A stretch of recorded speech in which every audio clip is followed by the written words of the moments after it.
قریب دیہات کے اندر ایک گھر کے اندر چراغیں جل رہے تھے، تو وہاں قریب میں کار کو کھڑا کر کے ڈاکٹر صاحب اور وہ ڈرائیور گھر میں گئے، دستک دی، دیکھا کہ ایک بوڑھی عورت وہاں پر آئی، پوچھا کہ کون ہو؟ کہنے لگا کہ ہم مسافر ہیں، ذرا سفر میں جا رہے تھے، تیز بارش ہے، تھوڑی دیر کے لیے بیٹھیں گے۔ اور عربوں کے ہاں مہمان کی بہت قدر ہے۔ عورت نے اندر بلایا، فوراً گرما گرم چائے بنانے لگی۔ ڈاکٹر صاحب نے پوچھا کہ میں ذرا موبائل وغیرہ چارجنگ کرنا ہے۔ وہ عورت کہنے لگی کہ ہمارے گھر میں کرنٹ ہی کا نظام نہیں ہے، بس 2-3 گھر ہیں، یہاں جنگل میں میں پڑی ہوں، میں اکیلی ہوں، بس یہ چراغ کے سارے میں ہماری زندگی گزر رہی ہے۔ تو ڈاکٹر صاحب وہ بیٹھ گئے، وہ عورت چائے لئی، اتنے میں ایک بچہ تھا، وہ چیخ کر رونے لگا اس عورت کا، تو گئی بچے کو کچھ سمجھایا اور پھر ہاتھ اٹھا کر اللہ کے سامنے روئی اور پھر چائے بنانے میں لگ گئی۔ جب چائے لے کر آئی تو ڈاکٹر صاحب نے پوچھا کہ بھئی یہ بچہ کیوں رو رہا ہے، کیا بات ہے؟ تو وہ عورت بہت دکھی ہوئی دل سے کہنے لگی، پتہ نہیں اللہ کی کیا مرضی ہے، اللہ نے میری سب دعائیں سن لی، بس ایک دعا میری باقی رہ گئی ہے۔ پوچھا کہ کیا ہے، کیا بات ہے، بتاؤ، ہم سے کچھ مدد ہو سکے تو ہم کریں گے۔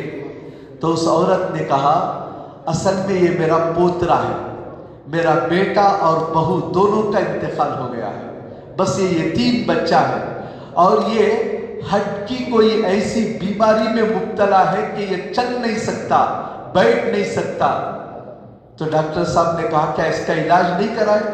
کہا کہ مجھے لوگوں نے بتایا کہ سعودی عرب میں ایک مشہور ڈاکٹر ہے شیخ احمد، وہی اس کا علاج کر سکتا ہے، اور اس ڈاکٹر کے پاس جانے کے لیے میرے پاس سہولت بھی نہیں ہے، میرے پاس اتنے پیسے بھی نہیں ہیں، اس لیے میں روزانہ اللہ کے پاس دعا کر رہی ہوں، یا اللہ میرے پاس ڈاکٹر کے پاس جانے کی طاقت نہیں ہے، تو ہی اس ڈاکٹر کو میرے گھر لے آ کسی طرح، یہ دعا میں کر رہی ہوں۔ تو ڈاکٹر صاحب خوش ہو گئے، بچے کو دیکھا، کہنے لگے، اماں جان اللہ نے تمہاری سب دعائیں قبول کر لی ہے، یہ دعا بھی قبول کر لی ہے، اس دعا میں تو آسمان میں اڑنے والے جہاز کو بھی روک دیا ہے، اور راستے پر جانے والی کار کو بھی روک دیا ہے، آسمان کی بجلیوں نے، بارش نے مجھے آگے بڑھنے سے روک دیا ہے، میں ہی شیخ احمد ہوں، اللہ نے تیری دعا سن کر تیرے گھر تک پہنچا دیا ہے، میں ایک ضروری کانفرنس میں جا رہا ہوں، اس کے بعد آ کر تجھے اور تیرے بیٹے کو لے کر اپنے خرچ سے میں علاج کراؤں گا۔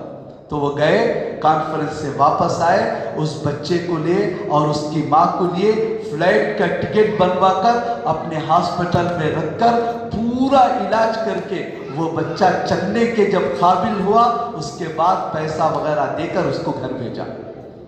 تو اس واقعے کو بتانے کا مقصد صرف یہی ہے کہ جب انسان سچے دل کے ساتھ دعائیں کرتا ہے تو اللہ اس کی دعائیں کیسے قبول کرتا ہے، کیسے حالات کو تبدیل کرتا ہے۔